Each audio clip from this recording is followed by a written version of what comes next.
Hamlet. Act 1, Scene 4. While Claudius drinks away the night, Hamlet, Horatio, and Marcellus are visited by the ghost. It signals to Hamlet. Hamlet's friends try to stop his following the ghost, but Hamlet will not be held back. The air bites shrewdly, it is very cold. It is a nipping and an eager air. What hour now? I think it lacks of 12. No, it is struck. Indeed, I heard it not. It then draws near the season wherein the spirit held his wont to walk. What does this mean, my lord? The king doth wake tonight and takes his rouse, keeps wassail, and the swaggering up spring reels, and, as he drains his draughts of Rhenish down, the kettle drum and trumpet thus bray out the triumph of his pledge. Is it a custom? Ay, marry, is it, but, to my mind, though I am native here and to the manor born, it is a custom more honored in the breach than the observance. This heavy-headed revel east and west makes us traduced and taxed of other nations.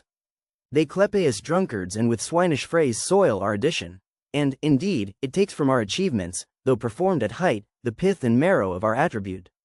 So oft it chances in particular men, that for some vicious mole of nature in them, as in their birth, wherein they are not guilty, since nature cannot choose his origin, by the o'ergrowth of some complexion, oft breaking down the pales and forts of reason, or by some habit that too much o'erleavens the form of plausive manners, that these men, carrying, I say, the stamp of one defect, being nature's livery or fortune's star, his virtues else, be they as pure as grace, as infinite as man may undergo, shall in the general censure take corruption from that particular fault. The dram of evil doth all the noble substance of a doubt to his own scandal. Look, my lord, it comes. Angels and ministers of grace, defend us. Be thou a spirit of health or goblin damned, bring with thee airs from heaven or blasts from hell, be thy intents wicked or charitable, thou come in such a questionable shape that I will speak to thee. I'll call thee, Hamlet, king, father, royal Dane.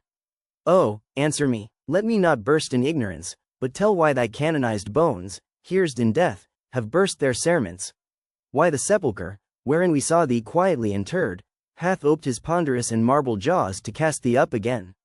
What may this mean that thou, dead corse, again in complete steel, revisits thus the glimpses of the moon, making night hideous, and we fools of nature so horridly to shake our disposition with thoughts beyond the reaches of our souls? Say, why is this? Wherefore, what should we do? It beckons you to go away with it as if it some impartment did desire to you alone. Look with what courteous action it waves you to a more removed ground. But do not go with it. No, by no means. It will not speak, then I will follow it. Do not, my lord.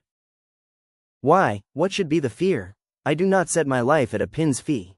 And for my soul, what can it do to that, being a thing immortal as itself? It waves me forth again. I'll follow it. What if it tempt you toward the flood, my lord? Or to the dreadful summit of the cliff that beetles o'er his base into the sea, and there assume some other horrible form which might deprive your sovereignty of reason and draw you into madness? Think of it. The very place puts toys of desperation, without more motive, into every brain that looks so many fathoms to the sea and hears it roar beneath. It waves me still. Go on, I'll follow thee. You shall not go, my lord. Hold off your hands. Be ruled. You shall not go. My fate cries out and makes each petty artur in this body as hardy as the Nemean lion's nerve. Still am I called, unhand me, gentlemen, by heaven, I'll make a ghost of him that lets me. I say, away, go on, I'll follow thee. He waxes desperate with imagination. Let's follow. This not fit thus to obey him. Have after. To what issue will this come? Something is rotten in the state of Denmark. Heaven will direct it. Nay, let's follow him.